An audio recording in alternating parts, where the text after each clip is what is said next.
काय काय गोष्टी घडल्या मला असं वाटतं याच्यावरती माझं बोलून झालेलं आहे. आता जे झालं ते झालं. आता हे बघायचं ते याच्या पुढचं.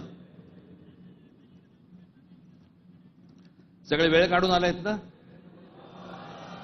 बरंच बोलायचंय मला.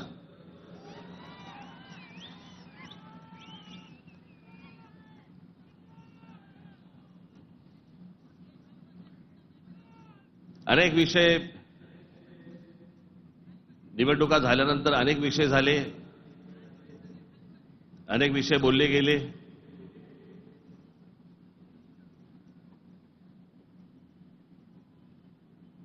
सदिच्छांचे शुभेच्छांचे अनेक मला फोन पण आले आणि नेमके आजच आले.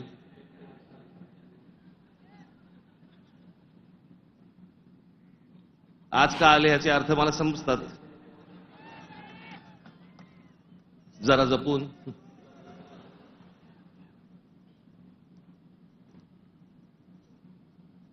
पण गेले काही दिवस ज्या काही घटना घडल्या, मला असं वाटतं काही गोष्टींचं तुम्हाला सांगणं खूप आवश्यक आहे, गरजेचं आहे.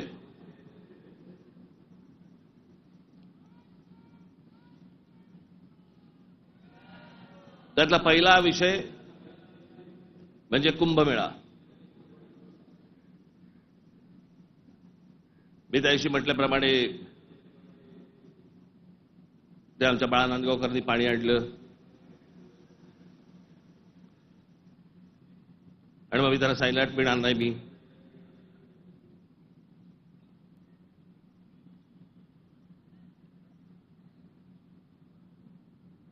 मग नव्याने वारं शिरलेल्या काही हिंदुत्ववाद्यांना असं वाटलं अरे मी कुंभमेळ्याचा अपमान केला. मूर्ख आहात का?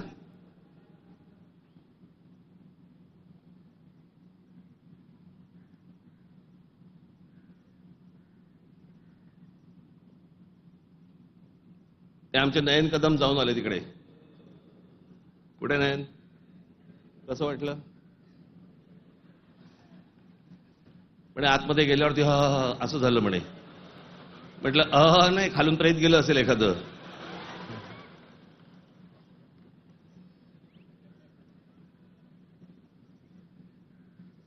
आपल्या देशामधल्या नद्यांची जी अत्यंत भीषण अवस्था आहे, ज्याला आपण माता म्हणतो, नदीला देवी म्हणतो, त्या नद्यांकडे आपल्या राज्यकर्त्यांचा, आज नाही, आजचे राज्यकर्ते नाही, गेल्या अनेक वर्षांपासूनचे, मला आजही आठवतंय, गंगा साफ करावी असं पहिलं बोलणारी जे कोणी व्यक्ती मला आठवते, मला राजकारणातली, ती म्हणजे स्वर्गीय राजीव गांधी. राजीव गांधी ज्यावेळेला पंतप्रधान झाले त्यावेळेला त्यांनी गंगा साफ करण्याचं काम सुरू केलं. तेव्हापासून अजून गंगा साफ करतायत. त्याच्यानंतर आता 2014ला नरेंद्र मोदीजी पंतप्रधान झाले, त्यांनी तेच सांगितलं गंगा साफ करणार.